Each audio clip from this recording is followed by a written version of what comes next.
पाठ 8 दुखों का प्याला। हमारी ट्रेन एम्स्टर्डम में ठीक समय पर रुकी। मैं बाकी की भीड़ के साथ उतरा।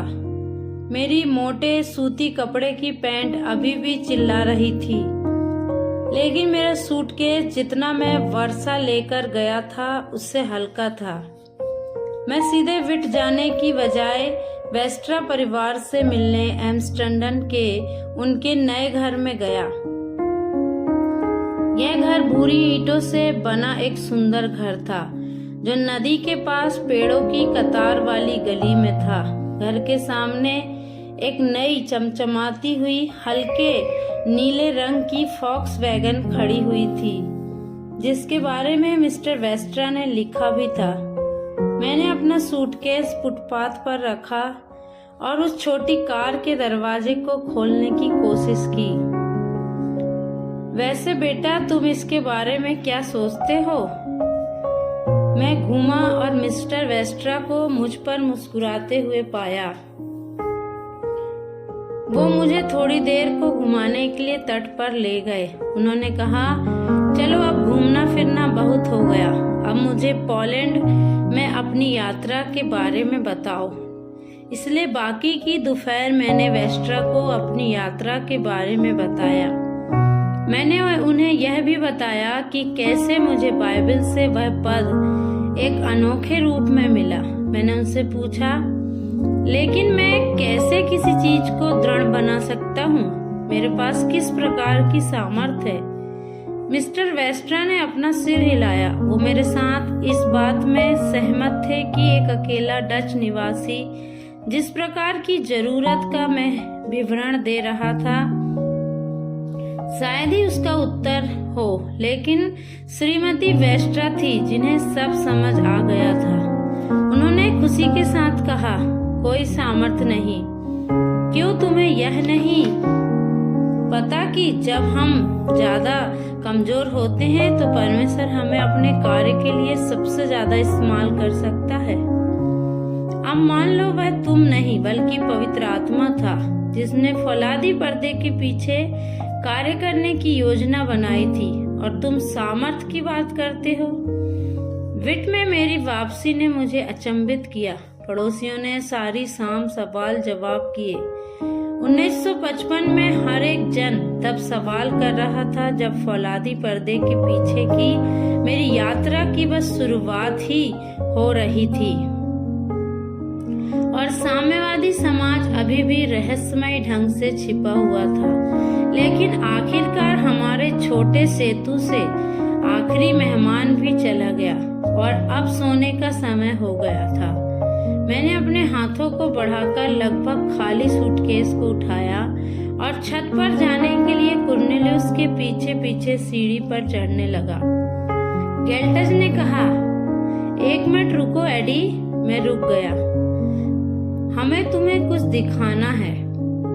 मैं सीढ़ियों से उतरा और बैठक से गुजरते हुए उस कमरे तक गेल्टज का पीछे पीछे गया जो कभी मम्मी और पापा का हुआ करता था। उस कमरे का हर कोना यादों से भरा हुआ था। बांस का सामान कम्बल के नीचे रखा हुआ था। युद्ध के आखिरी महीनों में मम्मा इतनी कमजोर थी कि वह तकिए से अपना सिर नहीं उठा पाती थी। गेल्टज कह रही थी, नए कमरे की छत पापा ने पूरी तरह ठीक कर ली है एडी।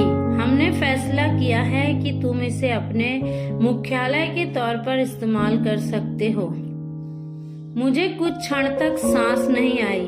मैंने अपने अच्छे से अच्छे सपने में भी अपने कमरे के बारे में कभी नहीं सोचा था। मुझे पता था कि मुझे एक तोहफा देने के लिए एरी और गेल्टज ने बलिदान दिया था। पापा बैठक में से आए। जब तक तुम्हारी शादी नहीं हो जाती, पापा ने अपने 27 साल के कुंवारे बेटे के बारे में कहना शुरू कर दिया था। सिर्फ तब तक जब तक तुम्हारी शादी नहीं हो जाती। जैसे तैसे मुझे कहने के लिए कुछ शब्द मिले। मेरा अपना एक कमरा। उस रात जब बाकी का परिवार सोने चला गया, मैंने अपने कमरे का दरवाजा बंद किया और कमरे में फर्नीचर को देखने के लिए इधर उधर घूमने लगा। इस कुर्सी के लिए आपका धन्यवाद परमेश्वर। परमेश्वर, इस कार्यालय के लिए धन्यवाद। मैं एक मेज बनाऊंगा, मैं उसे वहां पर रखूंगा और मैं घंटों इस कमरे में पढ़ते हुए और काम करते हुए और योजना बनाते हुए व्यतीत करूंगा। मुझे घर आए हुए एक हफ्ता भी ना हुआ था कि आमंत्रण आना शुरू हो गए। चर्च, क्लब, नगर समूह, स्कूल सभी फौलादी पर्दे के पीछे के जीवन के बारे में जानना चाहते थे। मैंने सभी आमंत्रणों को स्वीकार किया। असलियत में मुझे वे पैसे चाहिए थे जिसका वे प्रस्ताव रखते थे, लेकिन मेरे पास एक और उससे भी महत्वपूर्ण वजह थी। कहीं न कहीं मुझे विश्वास था कि इन संदेशों के द्वारा यह पता चल जाएगा कि मुझे आगे क्या करना चाहिए, और ऐसा ही हुआ। हार्लेम के पास एक चर्च में जहां पर मुझे प्रचार करना था, वहां पर पूरे शहर में जगह जगह विज्ञापन छाप दिए गए कि मेरा विषय होगा मसीही लोग फौलादी पर्दे के पीछे कैसे जीवन जीते हैं। किसी शहर में 3 हफ्तों के बाद मैं किसी ऐसे विषय पर प्रचार करूंगा। यह मैंने कभी सोचा ही नहीं था, लेकिन घोषणा के कारण एक बड़ी भीड़ आई। हाल खचाखच भर चुका था, लेकिन घोषणा के कारण और कोई भी आया। साम्यवादी समूह। मैंने उन्हें देखते ही पहचान लिया। उनमें से कुछ यात्रा पर थे। मैं सोचने लगा कि ये लोग पक्का मुझे बीच बीच में टोकेंगे। और अचंभित करने वाली बात यह थी कि ना तो उन्होंने भाषण के दौरान कोई कदम उठाया और ना उन्होंने सवालों के दौरान कुछ किया। लेकिन बाद में एक औरत मेरे पास आई। वह वर्षा में डच शिष्टमंडल की लीडर थी। उसने कहा, मुझे तुम्हारी बात पसंद नहीं आई।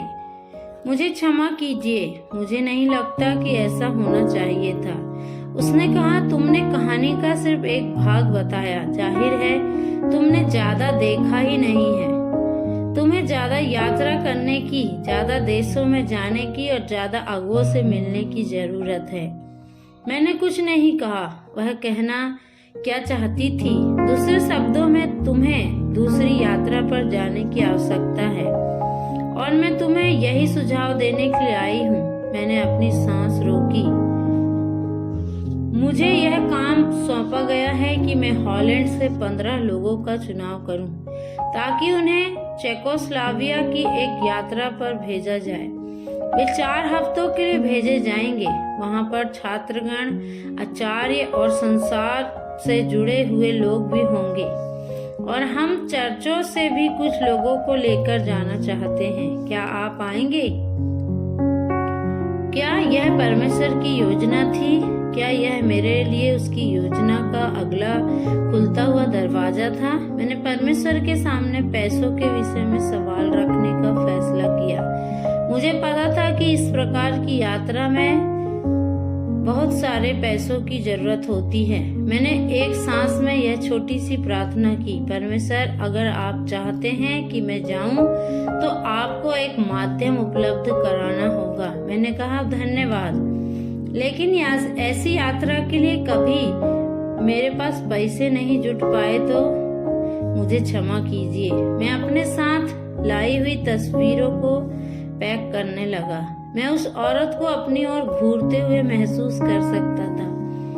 आखिरकार उसने कहा, वैसे हम वह इंतजाम कर सकते हैं। मैंने ऊपर देखा। क्या मतलब है आपका? खर्चों के पैसे के बारे में। तुम्हारे लिए यह यात्रा निःशुल्क होगी। और इस तरह से फौलादी पर्दे के पीछे की दूसरी यात्रा शुरू हुई।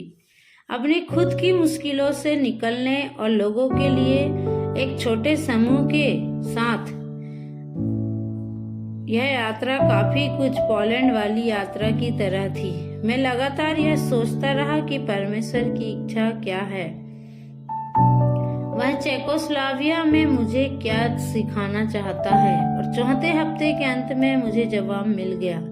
हर जगह पर हमें यह बताया गया कि साम्यवाद के तले लोग अपनी धार्मिकता, आजादी के कैसे जीवन जीते हैं। हमारे गाइड ने हमें बताया कि चेकोस्लोवाकिया में विद्वानों का एक समूह आया था जिन्हें सरकार की तरफ से भुगतान किया जाता है, जिन्होंने हाल ही में बाइबल का नया अनुवाद पूरा किया है और अब बाइबल शब्दकोश पर काम कर रहे हैं। मैंने कहा, मैं उन लोगों से मिलने का अति इच्छुक हूँ।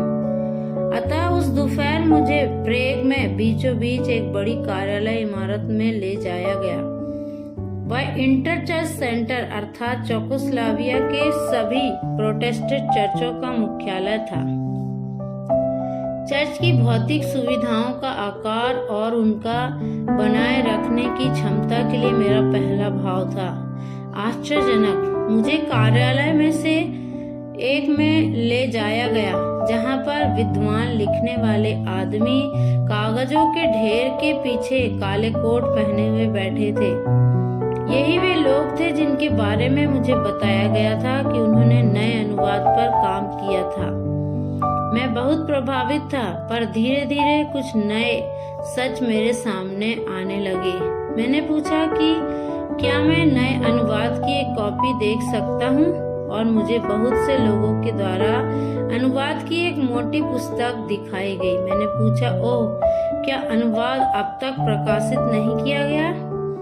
उनमें से एक विद्वान ने उत्तर दिया, वैसे नहीं। उसका चेहरा दुखी लग रहा था। हमारे पास तो यह युद्ध से पहले ही तैयार थी। लेकिन उसने यात्रा संचालक की ओर देखा और अपना वाक्य वहीं रोक दिया। बाइबल शब्दकोश का क्या? वह अभी तैयार है लगभग। लेकिन बाइबल शब्दकोश होने से क्या फायदा जब बाइबल ही न हो? क्या यहाँ पुराने अनुवाद हैं? उस विद्वान ने यात्रा संचालक को दोबारा देखा, जैसे कि वो यह निर्णय लेने की कोशिश कर रहा हो कि और क्या बोला जाए। नहीं, उसने आखिरकार कह दिया, नहीं, यह बहुत मुश्किल है।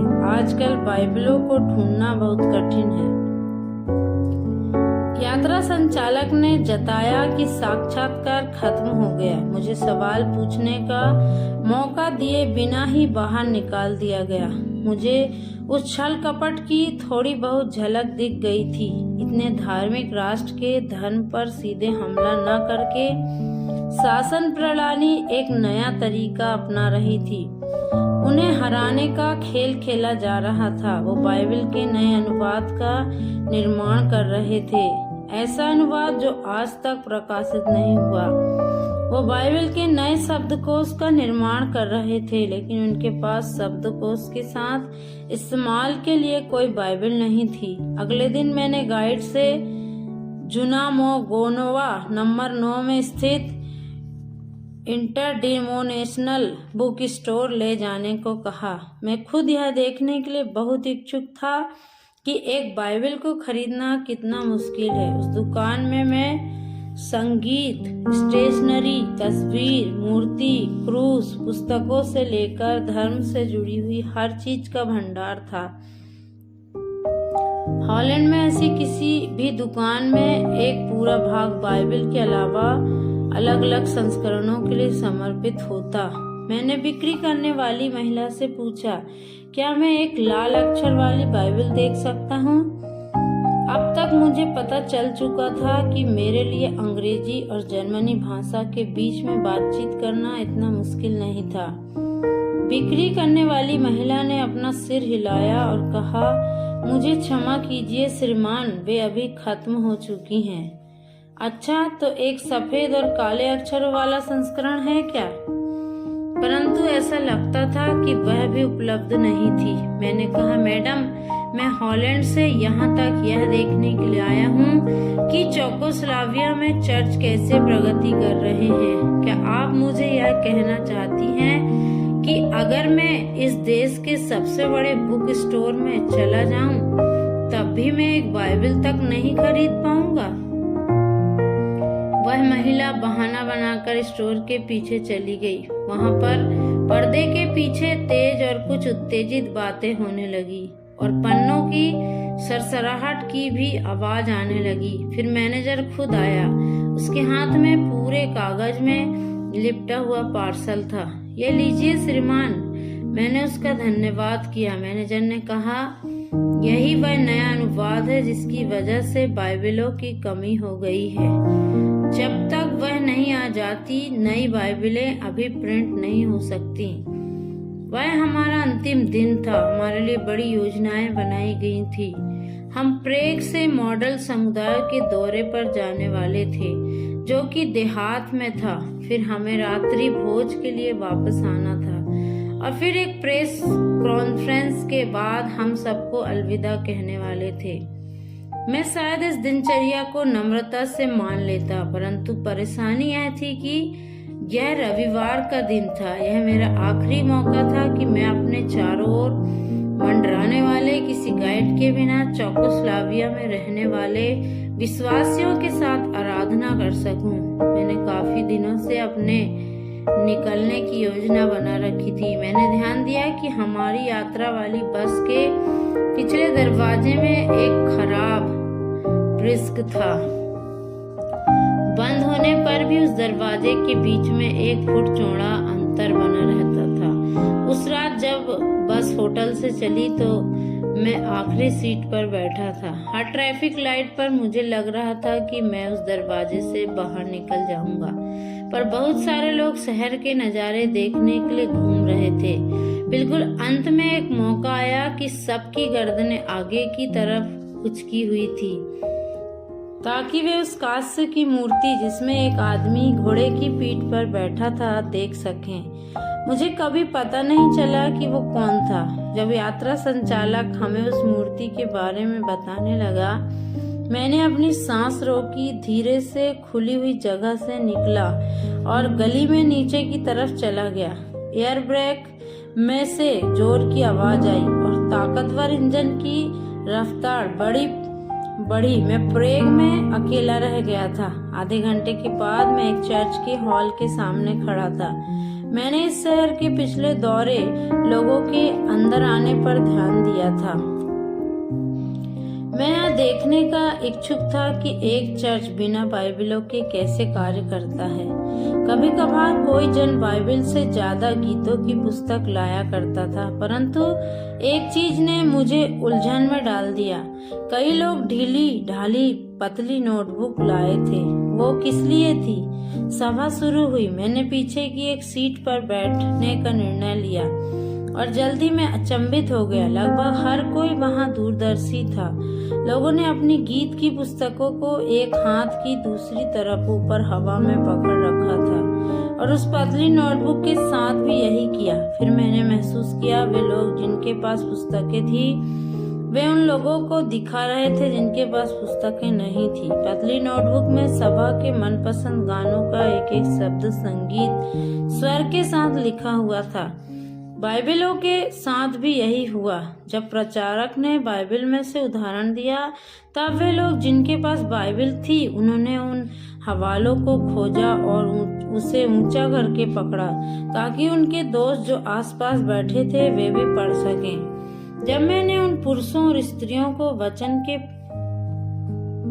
पास आने के लिए संघर्ष करते देखा तब मैंने अपना हाथ अपने कोट की जेब में पड़ी हुई डच बाइबल पर रखा। मुझे हमेशा से ही इस पुस्तक को अपने पास रखने का अधिकार था। मैं सोचने लगा कि क्या मैं कभी भी अपनी बाइबल को अपने सामने खड़ी बूढ़ी दादी के बारे में सोचे बिना नहीं पढ़ पाऊंगा, जो कि पंजों के बल खड़े होकर अपनी अधखुली आंखों से उस बाइबल में लिखे हुए शब्दों को पढ़ने की कोशिश कर रही थी जो उनके बेटे हवा में ऊपर पकड़ कर रखे हुए थे। सभा के बाद मैंने प्रचारक को खुद का परिचय दिया। जब मैंने उन्हें बताया कि मैं हॉलैंड से खास तौर पर इस देश के मसीही लोगों से मिलने आया हूँ तो यह जानकर उन्हें बहुत खुशी हुई। उन्होंने कहा, मैंने सुना है कि चेकोस्लोवाकिया अपने बॉर्डर को खोजने जा रहा है। मुझे इस बात पर विश्वास ही नहीं हुआ। हम सबको उन्होंने इधर उधर देखा। लगभग युद्ध के समय से कैद कर रखा है। तुम्हें आकर मुझसे जरूर बात करनी चाहिए। हम एक साथ उनके कमरे में गए। थोड़ी देर बाद ही मुझे पता चला कि चेकोस्लोवाकिया में 1955 में वो बात उनके लिए कितनी भयंकर थी। उन्होंने मुझे बताया कि वहाँ की सरकार चर्चों पर पूरा कब्जा करना चाहती थी। सरकार ही धर्म विज्ञान के छात्रों को चुनती थी। उन्हीं उम्मीदवारों को चुना जाता था जो उनके तरीकों का समर्थन करते थे। उनके साथ हर 2 महीने में प्रचारक को अपना लाइसेंस दोबारा से बनवाना पड़ता था। अभी अभी उनके एक मित्र का निवेदन पत्र खारिज कर दिया गया और उसे कोई स्पष्टीकरण नहीं दिया गया। हर उपदेश को समय से पहले लिखना होता है और उन्हें विशेषज्ञों से मान्यता प्राप्त करानी होती है। हर चर्च को अपने अगुवे के नाम के साथ अपने राज्य के नाम की सूची देनी होती है। इसी सप्ताह ब्रानो में 5 भाइयों पर मुकदमा चल रहा था क्योंकि उनके चर्चों ने उनके अगुवों के नाम की पुष्टि नहीं की थी। अब चर्च में दूसरी सभा की बारी थी। उन्होंने अचानक से पूछा, क्या तुम आओगे और हमसे बातचीत करना चाहोगे? क्या यह संभव है? क्या मैं यहाँ पर वचन दे सकता हूँ? नहीं, मैंने वचन नहीं कहा। हर किसी को शब्दों के साथ बहुत ही सावधान होना चाहिए। एक विदेशी होने की वजह से तुम यहाँ वचन नहीं दे सकते, परंतु तुम हॉलैंड की तरफ से शुभकामनाएं ला सकते हो। और मेरे मित्र मुस्कुराए। अगर तुम चाहते हो तुम हमारे लिए परमेश्वर के नाम में शुभकामनाएं ला सकते हो। मेरा अनुवादक मेडिकल का एक जवान छात्र था। उसका नाम एंटोनिन था। पहले तो मैंने हॉलैंड और परिचय की ओर से शुभकामनाएं दी। इसमें कुछ मिनट लगे और फिर आधे घंटे तक मैं सभा को प्रभु यीशु की तरफ से शुभकामनाएं देने लगा। यह सब इतने अच्छे से हुआ कि एंटोनिन ने मुझे सलाह दी कि हमें और चर्चों में भी यही कोशिश करनी चाहिए। कुल मिलाकर उस दिन मैंने 4 वचन दिया और 5 अलग अलग चर्चों में गया। हर एक दिन अपने तरीके से यादगार था, परंतु आखिरी दिन सबसे ज्यादा यादगार था क्योंकि उसी दिन मुझे मेरे दुखों का प्याला पीना पड़ा। शाम के 7 बजे थे। पहले से ही नवंबर के उस दिन अंधेरा हो गया। मुझे पता था कि यात्रा में आए हुए लोग मेरे लिए बहुत चिंतित हो रहे होंगे। अब समय था कि मैं उन्हें ढूंढने की कोशिश करूं, परंतु जब मैं यह सोच ही रहा था, एंटोनिन ने मुझसे एक और चर्च में जाने के लिए पूछा जहां पर मुझे लगता है कि वे किसी बाहर के व्यक्ति से मिलना चाहते हैं। अतः एक बार फिर हम प्रेग में मनोवियन चर्च में पहुंचने तक छोटे रास्ते से बाहर घूम रहे थे। मैं वहां के लोगों की गिनती देखकर अचंभित था, विशेष रूप से जवान लोगों की संख्या को देखकर। वहां पर 18 से लेकर 25 वर्ष तक के 40 लोग थे। मैंने अपनी शुभकामनाएं दी और फिर सवालों के जवाब दिए। क्या हॉलैंड में मसीही लोगों को अच्छी नौकरी मिल सकती है? क्या किसी ने सरकार से आपके चर्च जाने के विषय में शिकायत की? क्या आपको चर्च में आने के बाद भी एक अच्छे विश्वविद्यालय में प्रवेश मिल जाता है? एंटोनिन ने मुझे बताया, आजकल चेकोस्लोवाकिया में मसीह होना देशद्रोह माना जाता है। इनमें से कुछ लोगों को काम पर जाने से मना कर दिया गया है। काफी लोगों को अपनी पढ़ाई बीच में ही छोड़नी पड़ी। और ये उसने एक छोटा बक्सा एक जवान के पास से लिया जो उसके पास खड़ा था। वह बक्सा उन्होंने मुझे दिया और कहा कि यह हम तुम्हें देना चाहते हैं। वह जवान मुझसे बहुत ही गंभीरता से चेकोस्लोवाकिया की भाषा में बात करने लगा। ये तुम अपने साथ ले जाओ, एंटोनिन ने अनुवाद किया, और जब लोग तुमसे इसके बारे में पूछें तब तुम हमारे बारे में बताना और उन्हें याद दिलाना कि हम भी उन्हीं के शरीर का एक अंग हैं और दर्द में हैं। मैंने वो बक्सा लिया और उसे खोला। उसमें चांदी का पानी चढ़ा हुआ एक छोटे प्याले के आकार का एक आभूषण था। मैंने कई जवान लोगों को यह पहने हुए देखा था और सोचा कि ये क्या थे। एंटोनिन मेरी जैकेट में उसे पिन बंद करने लगा। यह चेकोस्लोवाकिया के चर्च का चिन्ह है। हम इसे दुखों का प्याला कहते हैं। जब एंटोनीन ने मुझे होटल में छोड़ा, मैं दोबारा से उन बातों के विषय में सोचने लगा। मुझे यह महसूस हुआ कि हॉलैंड में हम आधुनिक चर्च इतिहास की सच्चाइयों से बिल्कुल ही अनजान हैं। जैसे कि चेकोस्लोवाकिया के मसीही लोग, दुखों का प्याला सच्चाई का एक ऐसा चिन्ह था जिसे हमें बांटना आवश्यक था। फिर भी अभी मुझे और एक सच्चाई का सामना करना था। मैं अपने समूह से कहाँ मिलूंगा? वे ना ही होटल में थे, ना ही वहां पर कोई जानता था कि विदाई भोज कहाँ पर हो रहा था। मैं उस रेस्टोरेंट में गया जहां हम पहले भी कई बार खा चुके हैं। नहीं श्रीमान, आपके हॉलैंड के समूह ने आज यहाँ खाना नहीं खाया है। अच्छा, क्या मुझे एक सैंडविच खाने के लिए बहुत देर हो चुकी है? बिल्कुल नहीं श्रीमान, मैंने सैंडविच का एक टुकड़ा खाया। तभी रेस्टोरेंट के दरवाजे खुले और दौरे की संचालक अंदर आई। वो तेजी से कमरे के चारों ओर देखने लगी और तभी उनकी दृष्टि मुझ पर पड़ी। उनके कंधे नीचे हो गए और उन्होंने चैन की सांस ली, परंतु अगले ही पल उनका चेहरा गुस्से से भर गया। वे मेरी मेज की तरफ आई, वेटर पर बिल फेंका और दरवाजे की ओर अपने सिर से झटका देकर इशारा किया। यह स्पष्ट था कि वह मुझसे बात नहीं करना चाहती थी। बाहर सड़क के किनारे पर एक सरकारी गाड़ी, लंबी काले रंग की लिमोजीन हमारा इंतजार कर रही थी। उसका इंजन चल रहा था और उसे एक खूबसूरत आदमी चला रहा था। जैसे ही हम पहुंचे, उसने दरवाजा खोला और फिर हमारे अंदर आने के बाद बंद कर दिया। वे मुझे कहाँ ले जा रहे थे? मैं हॉलीवुड की फिल्मों के दृश्य याद करते हुए पता लगाने की कोशिश कर रहा था कि हम कहाँ जा रहे हैं। और जब मैं यह कर ही रहा था, मुझे हंसी आने लगी क्योंकि वो हमें होटल ले जा रहे थे। जब कार रुकने वाली थी, उससे पहले ही यात्रा संचालक ने अपने पहले शब्द कहे, तुमने पूरे समूह को आधे दिन से रोक रखा है। हमने हर जगह, हर अस्पताल, हर पुलिस स्टेशन में ढूंढा और आखिरकार हमने मुर्दा घर में भी तुम्हें ढूंढा।